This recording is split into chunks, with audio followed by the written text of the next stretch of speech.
વડોદરામાં મોટી દુર્ઘટના સર્જાઈ છે જ્યાં એક સાથે 12 લોકોના મોતના સમાચાર છે। ઘટના એવી છે કે હરણી તળાવમાં કેટલાક વિદ્યાર્થીઓ પહોંચ્યા હતા, શાળા પ્રવાસ અર્થે અહીંયા લાવવામાં આવ્યા હતા, તેમની સાથે શિક્ષકો પણ હતા અને એક બોટમાં સવાર થયા અને ત્યારબાદ આ બોટ પલટી ગઈ અને અત્યારે સમાચાર એ છે કે 10 વિદ્યાર્થીઓ અને 2 શિક્ષકોના મોત થઈ ચૂક્યા છે। વડોદરાના હરણી તળાવની આ ઘટના છે જ્યાં 2 શિક્ષકો છાયા પટેલ અને ફાલ્ગુની સુરતી આ 2 શિક્ષિકા છે જેમના મોતના સમાચાર મળ્યા છે અને જે બાળકો છે ધોરણ 1 થી ધોરણ 5 ના જે વિદ્યાર્થીઓ છે તેમને અહીંયા પ્રવાસ અર્થે લાવવામાં આવ્યા હતા। વડોદરાની સનરાઈઝ સ્કૂલના જે વિદ્યાર્થીઓ છે તે અહીંયા પહોંચ્યા હતા અને આ દુર્ઘટના સર્જાઈ। કેવી રીતે જુઓ છો આપ, કારણ કે 12 લોકોના જીવ ગયા છે? ખરેખર ખૂબ દુઃખદ ઘટના છે અને આવી દુર્ઘટના થવાનું કારણ શું છે ચોક્કસ માહિતી મેળવીશું અને આવી પ્રકારની ગંભીર બેદરકારીને બિલકુલ ચલાવી લેવામાં આવશે નહીં। 4 કલાક થઈ ગયા, કોઈ માહિતી નથી મળી। હું ગાંધીનગર વહેલી સવારથી નીકળેલી હતી, અમારી મીટિંગ હતી, એટલે મને 4:30 થી 4:45ની વચ્ચે જેવી મને ટેલિફોનિક જાણ કરવામાં આવી કે આવું કંઈક બોટ ઊંધી થવાની દુર્ઘટના ઘટી છે, તાત્કાલિક હું આવા નીકળી ગઈ, સીધી જ હું અહીંયા આવી છું। એટલે જસ્ટ હજી આવીને ઊભી છું, મને માહિતી મળે હું ચોક્કસ આપ સૌના જે પણ જવાબો પ્રશ્નો ચોક્કસ કડકમાં કડક કાર્યવાહી, કારણ કે આવી ગંભીર પ્રકારની બેદરકારીને બિલકુલ સાંખી લેવામાં આવશે। કેટલા લોકોના મોત થયા હોવાનું કહી રહ્યા છે અધિકારીઓ હાલ? એ મને માહિતી હું હમણાં મેળવું, હું જસ્ટ હજી હમણાં આવી જ છું, માહિતી મળે પછી આપને હું ચોક્કસ માહિતી આપીશ। વડોદરાના મેયર પિંકીબેન સોની કહી રહ્યા છે કે તેઓ ગાંધીનગર હતા અને તેઓને જ્યારે ખબર પડી ત્યારે અહીંયા આવ્યા છે, હજુ સુધી તેમને કોઈ માહિતી નથી મળી અને માહિતી મેળવીને કડક કાર્યવાહી કરવામાં આવશે, પરંતુ 4 કલાક વીતી ગયા છતાં વડોદરાના મેયર અહીંયા આવી શક્યા ના, તેમને કોઈ માહિતી છે તો પછી આ બેદરકારી સામે શું કડક કાર્યવાહી થશે કે કેમ તે પણ જોવું રહ્યું। તો બસ હવે કડક કાર્યવાહી થશે તેવું આશ્વાસન આપવામાં આવી રહ્યું છે, પરંતુ આ કાર્યવાહી પહેલા થવી જોઈતી હતી, કારણ કે પહેલેથી જો SOP અહીંયા ફોલો કરવામાં આવ્યો હતો, અહીંયા જો સેફટીના સાધનો રાખ્યા હોત, જે પ્રિકોશન રાખવાનો હોય છે જો રાખ્યો તો કદાચ આ ઘટના આપણી સામે ન હોત અને અહીંયા આ 12 લોકોના મોત નથી પરંતુ હત્યા કરવામાં આવી છે। જે હત્યા એટલા માટે શબ્દ કારણ કે અહીંયા જાણી જોઈને બેદરકારી રાખવામાં આવી છે, લાઈફ જેકેટ આપવા નહોતા આવ્યા, જે કેપેસિટી કરતાં વધારે લોકોને અહીંયા બેસાડવામાં આવ્યા હતા, સાથે સાથે સમયાંતરે જે તપાસ થવી જોઈએ, મેન્ટેનન્સ થવું જોઈએ, આ બધી જ બાબતોનું ધ્યાન નથી રાખવામાં આવ્યું એટલે જ 12 લોકોના મોત થયા છે અને મોતનો આંકડો વધ્યો છે, જેમાં વડોદરાના હરણી તળાવમાં બોટ ડૂબતા 15 લોકોના મોત થઈ ચૂક્યા છે। જી હા, ઘણા બધા એવા વિદ્યાર્થીઓ છે કે જેમની હોસ્પિટલમાં સારવાર ચાલી રહી છે, શિક્ષકો પણ તેમની સાથે હતા। એક જે નાનું બાળક ત્યાં હતું તેમણે એવું કહ્યું છે કે તેમની સાથે 3 થી 4 શિક્ષકો હતા અને અન્ય વિદ્યાર્થીઓ હતા। આ જ અંગે જાણકારી આપી રહ્યા છે સંવાદદાતા કૃણાલ અમારી સાથે લાઈવ જોડાઈ ગયા છે। કૃણાલ, મોતનો આંકડો સતત વધી રહ્યો છે અને આને આપણે મોત નહીં પરંતુ હત્યા જ કહીશું।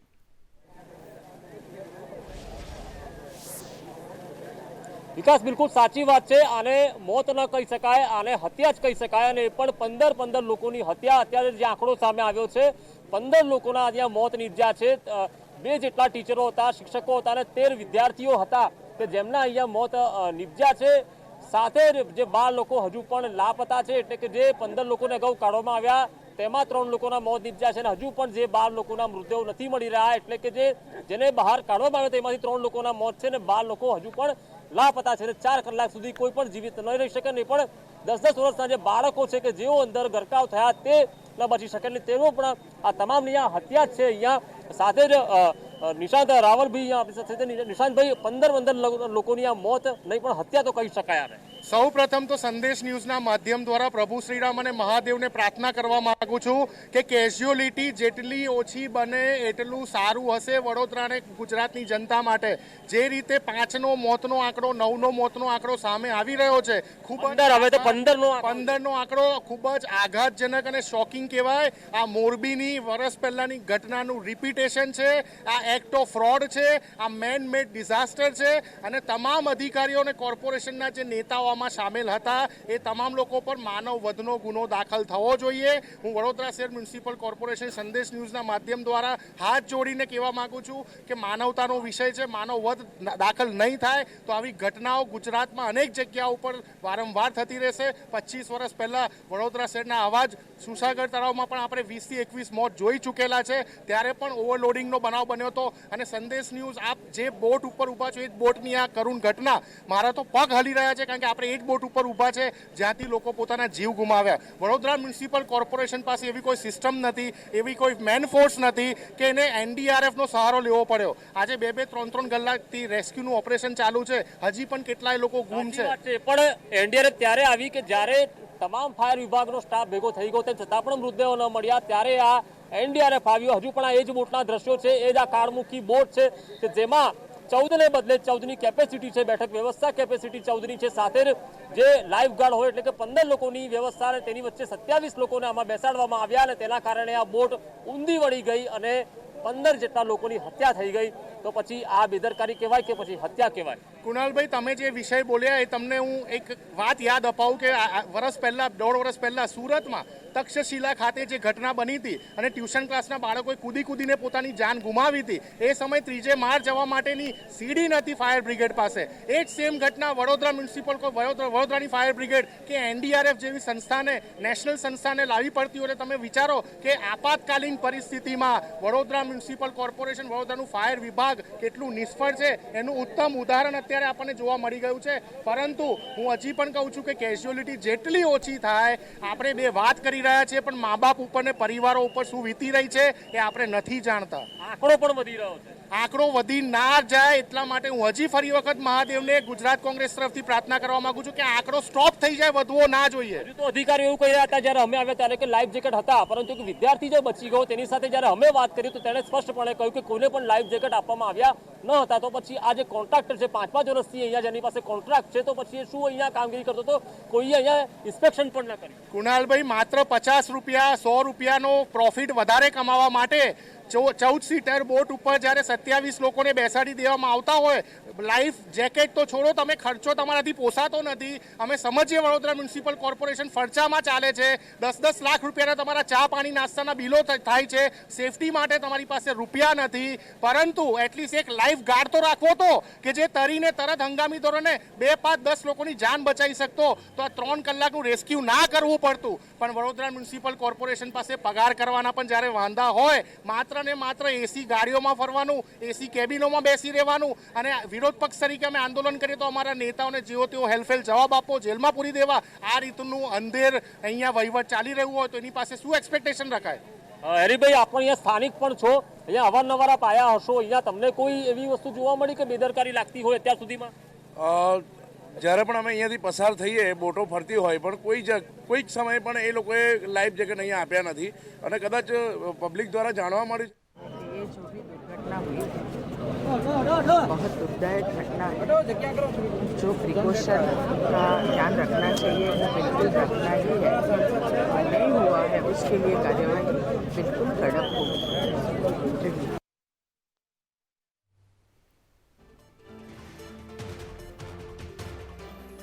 પડે છે જ્યારે વડોદરા શહેરનું ફાયર તંત્ર નિષ્ફળ થતી હોય તો નવા ફાયર સ્ટેશન ખોલવાની વાતો કરવાવાળા જે બણકા ફૂકે છે એ ખરેખર ખોટી વાત છે.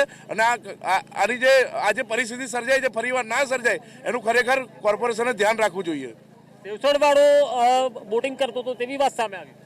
હા, એટલે અત્યારે એવું જાણવા મળ્યું છે અહીંની પબ્લિક દ્વારા કે કોટિયાક ભરૂચ દ્વારા જે કોન્ટ્રાક્ટ લીધેલો છે આ લોકોએ, એ કોન્ટ્રાક્ટને સબમાં આપેલો છે. કોઈ 3 જણ ચલાવે છે અને કોઈ કોર્ટની સામે સેવસરની લારી છે એને કોન્ટ્રાક્ટમાં આપેલો હતો અને એ સબ કોન્ટ્રાક્ટમાં ચલાવતો હતો. તો આવી ઘોર બેદરકારી કોર્પોરેશન આની કોઈ જાંચ કરતી નથી. આ જે કોન્ટ્રાક્ટ મળ્યો તેનાથી ચોથો માણસ બોટિંગ ચલાવતો હતો. આટલી ગંભીર બેદરકારી અહીંયા સ્થાનિકોને પણ ખબર છે, સ્થાનિક કોંગ્રેસી નેતા પણ છે, તેમને પણ અહીંયા ખબર પડી છે. ખૂબ જ ચોંકાવનારો ઘટસ્ફોટ પણ કહી શકાય. ત્યારે હજુ સુધી પણ ઋત્વિજભાઈ, હજુ સુધી પણ આ મૃતદેહો નથી મળી રહ્યા. જો કુછ વહેતું પાણી હોત તો કદાચ તેને આડસ મૂકીને લાવત, પરંતુ આ ખૂબ જ આ ગંભીર એવી વાત પણ છે કે એનડીઆરએફ આવે, ફાયર બ્રિગેડ આવે, પણ હજુ સુધી પણ કોઈ ન મળે. આ જે માનવ સર્જિત જે દુર્ઘટના છે એના માટે હું તમામ કોર્પોરેશનના તમામ જેટલા પણ ડિપાર્ટમેન્ટ છે એને જવાબદાર માનું છું. કારણ કે જ્યારે અહીંયા બોટિંગની પરવાનગી કોને આપી? આ બોટિંગની પરવાનગી આપી ત્યારે ફાયર બ્રિગેડે પણ દેવસરની લારી ચલાવનાર બોટિંગ. એટલે હું એ જ કહું છું કે આ આ જે અંધેર તંત્ર જે ચાલે છે કોર્પોરેશનનું, એનું જીવતા જાગતો નમૂનો છે કે કેટલો ભ્રષ્ટાચાર અહીં થતો હશે. અનઆવડતવાળા લોકોને તમે એ કામ આપો છો, કોન્ટ્રાક્ટ આપો છો. નથી ફાયર બ્રિગેડે કદાચ એનઓસી આપી તો કયા બેસ પર આપી? આજે કોઈ મોટી દુર્ઘટના ના બને એના માટે અહીં બધી સુવિધા હોવી જોઈએ. આજે 5 મિનિટથી વધારે કોઈ મોટો માણસ હોય ને તો પણ પાણીમાં ના રહી શકે, શ્વાસ ના લઈ શકે. 3 કલાક થઈ ગયા અને આ બાળકો કઈ જગ્યાએ હજુ પણ ડેડ બોડી આપણને આપણે તો પ્રાર્થના કરીએ કે કદાચ બધા કોઈના જીવ બચી જાય, પરંતુ અત્યારે પણ એમની બોડી મળી નથી રહેતી. એટલે આના માટે જવાબદાર આ લોકો છે, અનગઢ વહીવટ છે. સ્પષ્ટપણે જણાવી દઈએ કે જે સ્થાનિક કોંગી અગ્રણીઓ છે, હેરીભાઈ ઓડ છે, તેઓએ પણ અહીંયા માહિતી મેળવી રહ્યા છે કે આ જે બોટિંગ જે છે તે મેન કોન્ટ્રાક્ટર નહીં પરંતુ ચોથા નંબરનો કોન્ટ્રાક્ટર ને એમાં પણ સેવસરની લારી ચલાવનાર આ બોટિંગ ચલાવવાની અહીંયા કામગીરી કરતો હતો. હેરીભાઈ, આ કેટલી ગંભીર વાત છે કે સેવસરની લારી ચલાવનાર બોટિંગ ચલાવે, ના કોઈ ઇન્સ્પેક્શન કરે, કોન્ટ્રાક્ટર શું કરે છે કોઈ જોવા નથી આવતું, તેના કારણે લોકોની મોતની હત્યા થઈ છે. પબ્લિક દ્વારા જાણવા મળ્યું છે એકદમ સ્પષ્ટ રીતે કે કોર્ટની સામે મનોરથ સેવુસળવાળો એ અહીંયા આગળ બોટિંગ સબ કોન્ટ્રાક્ટમાં ચલાવતો હતો. તો આટલી ઘોર તંત્રની બેદરકારી કે કોર્પોરેશનને ખબર નથી કે આગળ જે કોન્ટ્રાક્ટ અમે આપ્યો છે એ કોન્ટ્રાક્ટર જ કામ કરે છે કે પછી એને સબ કોન્ટ્રાક્ટમાં આપ્યું છે. કોઈ લોકલ વ્યક્તિ આવી અને બોટિંગ કરાવે, જ્યારે અહીંયા કેપેસિટી 14 જણની છે અને 27 જણને બેસાડ્યા, એમાં લગભગ 2.5-3 કલાક ત્યાં આગળ આપણી ફાયરની ટીમ છે એ શોધખોળ કરી રહી છે, પણ આપણું એક કમનસીબ છે. આ બધા વચ્ચે એક મોટો ચોંકાવનારો ધડાકો સામે આવ્યો છે સંદેશ ન્યૂઝ ઉપર. સેવ ઉસળની લારીવાળો બોટ ચલાવતો હતો, કોન્ટ્રાક્ટર ચોથા નંબરનો હતો, જેને કોર્પોરેશને કોન્ટ્રાક્ટ આપ્યો હતો. એ કોન્ટ્રાક્ટરે પાછો બીજા કોઈને કોન્ટ્રાક્ટ આપ્યો, એને વળી બીજા કોઈને કોન્ટ્રાક્ટ આપ્યો અને એને વળી બીજા કોઈને કોન્ટ્રાક્ટ આપ્યો. અને આમ કરતા કરતા આ કોન્ટ્રાક્ટ કોણ ચલાવતું હતું? જેને બોટ સાથે કોઈ લેવા દેવા નથી, જેને પાણી સાથે કોઈ લેવા દેવા નથી, એ સેવ ઉસળની લારીવાળો આ બોટ ચલાવતો હતો. કેવો અંધેર વહીવટ થઈ રહ્યો છે એ સવાલ 100% અહીંયા ચર્ચવાનો વિષય છે. કારણ કે જો આ અંધેર વહીવટ થતો હોય, આ બાળકો આવી રીતે જીવ ગુમાવતા હોય, એ મા બાપનું શું એ કદાચ વિચારીને પણ અરેરાટી ધ્રુજી જવાય છે. કારણ કે એ એક બાપનું તમે વિચારો કે એ બાપ જ્યારે કામ ધંધે ગયો હોય, ઓફિસે ગયો હોય અને આખા દિવસ એના મનમાં એ હભરખા ચાલતા હોય કે ઘરે જવું ત્યારે મારું નાનકડું બાળક છે, 5 વર્ષનું બાળક છે, મારું 7 વર્ષનું બાળક છે, મારી રાહ જોતું હશે, ઘરે આવે અને પપ્પા પપ્પા કરીને એને ભેટી પડતું હોય. અને એ જ બાળક અત્યારે એની સામે નિશ્ચેતન અવસ્થામાં પડ્યું હોય, એ જ બાળક અત્યારે એ જીવ ગુમાવીને બેઠું હોય, એનું શબ એની સામે પડ્યું હોય, એ બાળક ઉપર શું વીતતી હશે કદાચ એ વિચારીને ધ્રુજી જવાય સાહેબ. કારણ કે આ કોઈના પાપનો બદલો કોઈ ભોગવી રહ્યું છે. વડોદરા મહાનગરપાલિકાનું આ પાપ હતું કે જેણે 15 બાળકોના જીવ લઈ લીધા છે. એ 15 બાળકોના મા બાપનું તો વિચારવું હતું ક્યારેક. આ બાળકોને 14ની કેપેસિટી હતી અને 14ની કેપેસિટીમાં તમે 27 લોકો બેસાડો છો. એક લાઈફગાર્ડ પણ નથી રાખતા કે નથી લાઈફ જેકેટ આપતા. અને સ્ટેન્ડિંગ કમિટીના ચેરમેન ચૌધરી સાહેબ આવીને કહી દે છે કે લાઈફ જેકેટ પહેરેલા હતા. અરે સાહેબ, લાઈફ જેકેટ પહેરેલા હતા તો આ 4 કલાક સુધી તમે કોને શોધો છો? જો લાઈફ જેકેટ પહેર્યા હોય તો એ બાળક સપાટી પર તરતું હોય, નીચે ડૂબી ના જાય. કીચડ હોવાના કારણે બાળક નથી મળી રહ્યા. આ તે તમે બધા બહાના ન કરતા હોવ. જો લાઈફ જેકેટ પહેર્યા હોય તો એક પણ બાળકનો જીવ ના ગયો હોત સાહેબ. આ જુઠ્ઠું બોલવાનું બંધ કરો. મોતનો તો મલાજો જાળવો. આ નાના નાના માસૂમો છે, 1 થી 5મા ધોરણના એ બાળકો હતા જેમણે જીવ ખોયો છે. એમના માતા પિતાનું તો તમે વિચારો.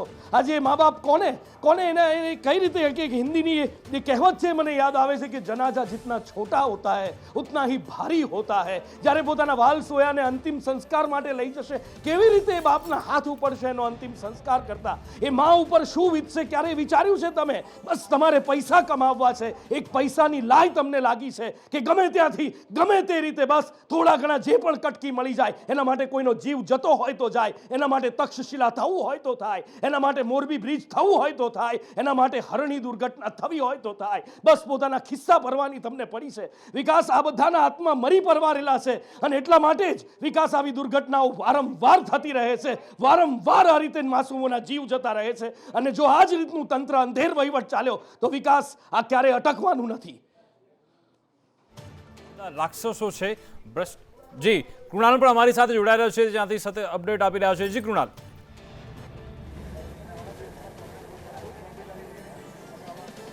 બિલકુલ વિકાસ, જે રીતે આ મોટો ઘટસ્ફોટ છે કે સેવસરની લારી ચલાવનાર આ બોટિંગનું સંચાલન કરતો હતો, આ ખૂબ જ મોટો ઘટસ્ફોટ કહી શકાય કે જે કોટ્યાક નામની જે કોન્ટ્રાક્ટર છે, કોન્ટ્યાક નામનો, તેને કોન્ટ્રાક્ટ આપવામાં આવ્યો, તેણે બીજાને આપ્યો, બીજાએ ત્રીજાને આપ્યો અને આખરે આ સંચાલન આવ્યું. સેવસર ચલાવનાર જે કોર્ટની સામે મનોરથ સેવસર કરીને છે તેનું સંચાલન હોવાનું સામે આવ્યું છે તેવી માહિતી અહીંયા કોંગી અગ્રણીઓ પણ લઈ આવ્યા છે અને તેમણે જ આ ઘટસ્ફોટ કર્યો છે. અધિકારીઓ ભલે કહેતા હોય કે લાઈફ જેકેટ હોય તો લાઈફ જેકેટ હોય તો પછી કેમ તે લોકો બહાર, તેમના જે બાળકો બહાર નથી દેખાતા, કેમ શોધખોળ કરવી પડે છે તે સવાલ પણ નુકુરનો મહત્વનો છે. અમીબેન, જે રીતે હાલ માહિતી મળી છે અને કોંગ્રેસના કેટલાક અગ્રણીઓ જે આ માહિતી લાવ્યા છે કે કોર્ટની સામે મનોરથ સેવસણ નામનો જે સેવસણની લારી ચલાવે છે તે આ બોટિંગનું સંચાલન કરતો. ઓફિશિયલી ઇજારદાર is not suppose to give આ વર્ક સબલેટમાં કોઈને આપી જ ના શકાય. એ બીજો એક ગુનો એમનો કહેવાય જો સબલેટમાં આપ્યું હોય. અને તમામ ઇજારદારની કેપેસિટીઝ આની સાથે જે ક્લોઝ હતા એ ક્લોઝની સાથે જવાબદારીપૂર્વક કામ કોર્પોરેશને આપ્યું હોય. અને જો સબલેટમાં આપ્યું હોય તો કોર્પોરેશન જેને દેખરેખ રાખવાની હતી એ બી ઇક્વલી રિસ્પોન્સિબલ છે અને ઇજારદાર બી ઇક્વલી રિસ્પોન્સિબલ છે. આ રીતના આટલું મહત્ત્વનું બાળકોની સેફટી સાથે જે નાગરિકો બોટિંગ કરતા એમની સેફટી સાથે ચેડા કરીને કોઈ બી એરા ગેરાને તમે આ રીતે સબલેટમાં કોન્ટ્રાક્ટ આપો તો આ બી એક ક્રિમિનલ ઓફેન્સ કહેવાય. પણ કોઈ નાની મોટી બોટ ચલાવનાર હોય તો એ પણ સમજ્યા, તો સેવસણની લારી ચલાવનાર બોટિંગનું સંચાલન કરે, કેટલું ગંભીર માનો છો? કોર્પોરેશને ઇજારદાર બી એક ફરસાણવાળાને જ આપ્યો તો જે તે ટાઈમે આ ઇજારદાર સામે બી અમે વિરોધ નોંધાવેલો અને એ ઇજારદારની ફરસાણવાળા ભાઈને આપતા હતા ત્યારે રીટેન્ડરિંગ બી કરાવેલું. ફરસાણવાળા એ કયા ફરસાણવાળા હતા જરા કહેશો? કોટિયા પ્રોજેક્ટ્સ. એ પોતે ફરસાણનું વ્યવસાય કરે છે. એમને કોઈ જ રીતે બી આવા બધા પ્રોજેક્ટ્સનો અનુભવ નહોતો ત્યારે આ પ્રોજેક્ટ આપવામાં આવેલો.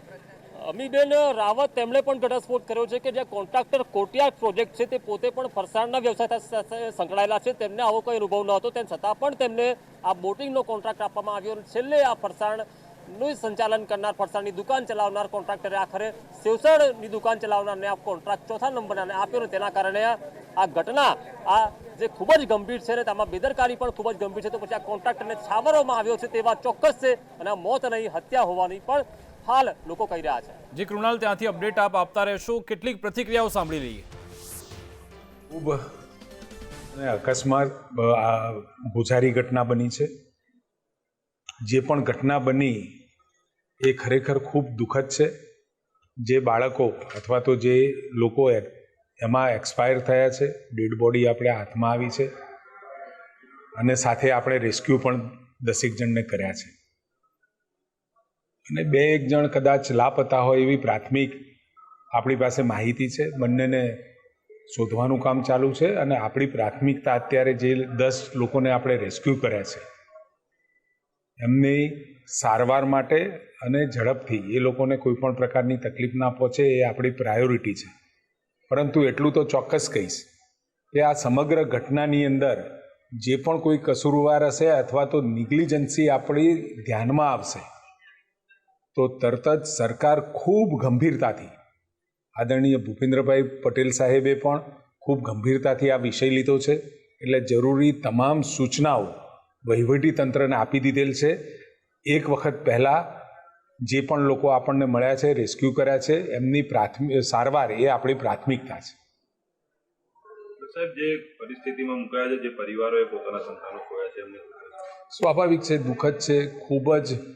એ પરિવારજનોને કેવી રીતે સાંત્વના આપી એ પણ આપણે શબ્દો ના જડે એવી પ્રકારની આ ઘટના છે.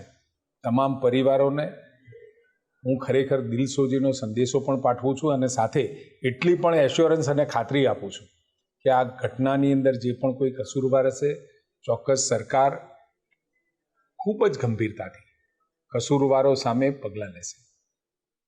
કસૂરવારો સામે પગલાં લેવાની વાત થઈ રહી છે. કોઈને છોડવાની નહીં, કોઈને નહીં છોડવામાં આવે, ગમે એવો ચમરબંધી હોય, આ બધી વાતો નથી લાગતું કે આપણે ભૂતકાળમાં અનેક વાર સાંભળી ચૂક્યા છીએ, પણ ફરીથી એની એ જ વસ્તુ થઈ રહી છે. અત્યારે અમારે જે નામ અમારે નથી બતાવવા, પણ એ નામ સાહેબ અમારે બતાવવા પડે છે અત્યારે, કારણ કે નાના નાના માસૂમ છે કે કોઈ માએ 2 ચોટલા વાળી દીધા હશે એની દીકરીને, કોઈ બાપે, કોઈ માએ એના દીકરાને સરસ મજાનું પાથી પાડીને માથું ઓળી દીધું હશે, સરસ કપડાં પહેરાવીને સ્કૂલે મોકલ્યા હશે અને મારો દીકરો પિકનિક પર જશે. એમને ખબર પણ નહોતી કે મારી દીકરીને ફરવા લઈ જાય છે તો ક્યાં લઈ જાય છે, એમને બોટમાં બેસાડે છે. એમને નહોતી ખબર એ 15 મા બાપને કે મારો દીકરો, મારી દીકરી આજે પાછા નહીં આવે, મારા એ કાળજાનો કટકો મારાથી હંમેશા માટે દૂર થઈ જશે. એ મા બાપને નહોતી ખબર. આ પાપ સ્કૂલનું પણ છે, આ પાપ તંત્રનું પણ છે. અત્યારે તમે મોટી મોટી વાતો કરશો, કદાચ થોડી વારમાં એવી પણ જાહેરાત આવશે કે જે મૃતકો છે એમના પરિવારજનોને આર્થિક સહાય કરવામાં આવશે, આટલા લાખ, આટલા લાખ, આટલા હજાર, આ બધી જ વાતો થશે. પણ સાહેબ, શું એનાથી એ વાલ સોયો પાછો આવશે? શું એ દીકરાનો હેત, એ દીકરીની હૂંફ એ મા બાપને પાછી મળી શકશે? આ 15 જણા છે, અંશ છે, કોઈનું નામ છાયા છે, કોઈ અલગ અલગ નામ છે, મારે નથી લેવા, પણ બોલવું આજે મજબૂરી બની ગઈ છે સાહેબ.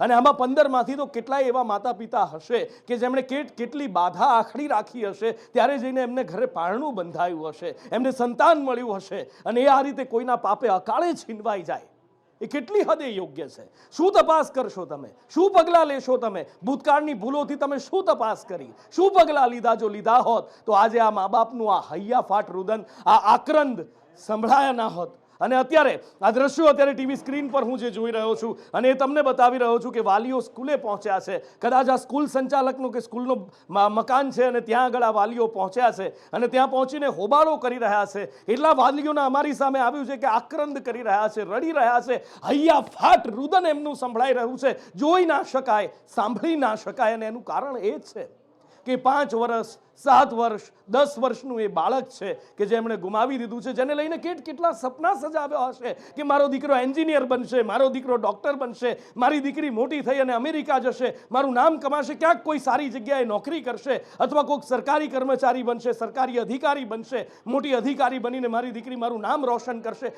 કેટલા સપના એ મા બાપે સજાવ્યા હશે, વિચાર તો કરો સાહેબ.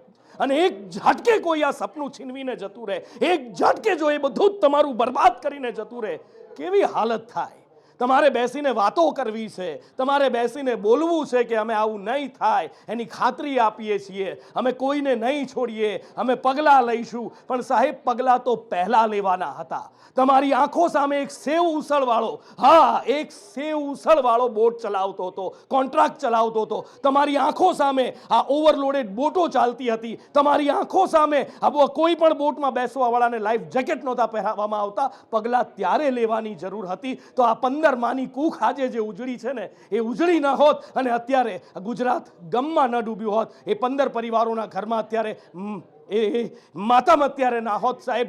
પણ શું ફરક પડે છે તમને? તમારે તો બસ આવીને કહી દેવું છે કે અમે કોઈને નહીં છોડીએ, ફરીથી આવું નહીં થાય એનું ધ્યાન રાખીશું. સંવેદનાનો એક છાંટો પણ જો હોય ને તો કદાચ આવી ઘટના તમે બનવા જ ના દીધી હોય, કારણ કે તમારા ઘરની સામે, તમારી આંખની સામે આ બધું થતું રહ્યું છે અને તમે એને થવા દીધું છે. આ તંત્રએ કરેલી હત્યાઓ છે એ બાળકની. આ કોઈ અકસ્માત નથી, આ કોઈ દુર્ઘટના નથી કે આ કોઈ હોનારત નથી. આ જાણી જોઈને લેવાયેલા જીવ છે, આ જાણી જોઈને કરાયેલી હત્યા છે વિકાસ. અને કદાચ આ જે હત્યાઓ થઈ રહી છે, આનો સિલસિલો જો આ જ રીતે ભ્રષ્ટ તંત્ર રહ્યું તો ક્યારેય અટકશે નહીં, એ પણ નક્કી છે વિકાસ. બિલકુલ નુપુર, આજે ભ્રષ્ટાચારનો સડો છે તે જ તેના મૂળમાં છે. અમારી સાથે રાજુ મંસૂરી ફોનલાઈન પર જોડાઈ ગયા છે, સંવાદદાતા ફોનલાઈન પર જોડાઈ ગયા છે. રાજુ, આજે સનરાઈઝ સ્કૂલ છે ત્યાં કેટલાક વાલીઓ પહોંચી રહ્યા છે, શું આકલન કરી રહ્યા છે તેઓ? જી નુપુર, આ જે સમગ્ર ઘટના છે આ વાઘોડિયા રોડ પર આવેલી સનરાઈઝ સ્કૂલની ઘટના છે. નજીવા બાબતે આ નિષ્કાળજી કહી શકાય. મોટી નિષ્કાળજીને લઈને નાના ભૂલકાઓનો હાલ જીવ લેવાયો છે. પરંતુ હાલ આપણા જે દ્રશ્યો ટીવી સ્ક્રીન પર જોઈ રહ્યા છીએ, સનરાઈઝ સ્કૂલના દ્રશ્યો દેખાઈ રહ્યા છે. દ્રશ્યોમાં જે લોકો છે, આજુબાજુના લોકો છે, વાલીઓ છે, એ સનરાઈઝ સ્કૂલના ગેટ પાસે પહોંચી અને સત્તાધીશો સામે પોતાનો આક્રોશ વ્યક્ત કરી રહ્યા છે. ક્યાંક કેટલા લોકોની જિંદગી હોમાઈ ગઈ છે, કેટલાક લોકો છે તે આ સત્તાધીશો સામે ફિટકાર વરસાવી રહ્યા છે. પરંતુ સમગ્ર બાબતે પોલીસ ત્યાંની સ્થાનિક પોલીસ પણ ત્યાં નજીક પહોંચી અને કોઈક બનાવ ન બને તે માટે ત્યાં બંદોબસ્તમાં લાગી છે. બિલકુલ રાજુ, માહિતી બદલ આપનો આભાર. ઘટના એવી ગોઝારી છે કે શું કહેવું, કઈ રીતે આને શબ્દોમાં વર્ણવવું. તમારા સુધી માહિતી પહોંચાડવી એ અમારી ફરજ છે અને માટે અહીંયા ઊભા છીએ અને તમારા સુધી આ સમાચાર પહોંચાડી રહ્યા છીએ. બાકી આવા સમાચાર બતાવવામાં અહીંયાથી કાળજું કંપી જાય છે. આ સમાચાર બતાવવામાં આંખો તો કદાચ જે કહેતી હોય એ કહેતી હોય, પણ અંદર જે ચાલે છે સાહેબ, એ વર્ણવી શકાય એવું નથી. એ 15 મા બાપની જે ચિંતા છે એ સહન નથી થતી. વડોદરાના હરણી તળાવની અંદર એ બોટ ડૂબી કે જેમાં 14ની કેપેસિટી હતી. 27 લોકોને બેસાડવામાં આવ્યા. બાળકો હતા, 1 થી 5 ધોરણના એ બાળકો હતા. અને આ બધા વચ્ચે સૌથી મોટો ખુલાસો એ થાય છે કે જે બોટનો કોન્ટ્રાક્ટર હતો એક સેવ ઉસળવાળો હતો. આ કોઈ દુર્ઘટના નથી, આ કોઈ જ હોનારત નથી કે આ કોઈ અકસ્માત નથી. એક નિશ્ચિત વાત છે કે આ જાણી જોઈને કરાયેલી હત્યા છે. હત્યા એ માસૂમોની જેમના મા બાપના વહાલ સોયા હતા. કોઈ એકનો એક દીકરો ગુમાવ્યો, કોઈ એકની એક દીકરી ગુમાવી, કોઈની કૂખ ઉજળી ગઈ છે. અને શબ્દોમાં કદાચ આ હોનારત, આ દુર્ઘટના કહો કે પછી આ હત્યા કહો, એને વર્ણવી અઘરી પડી રહી છે.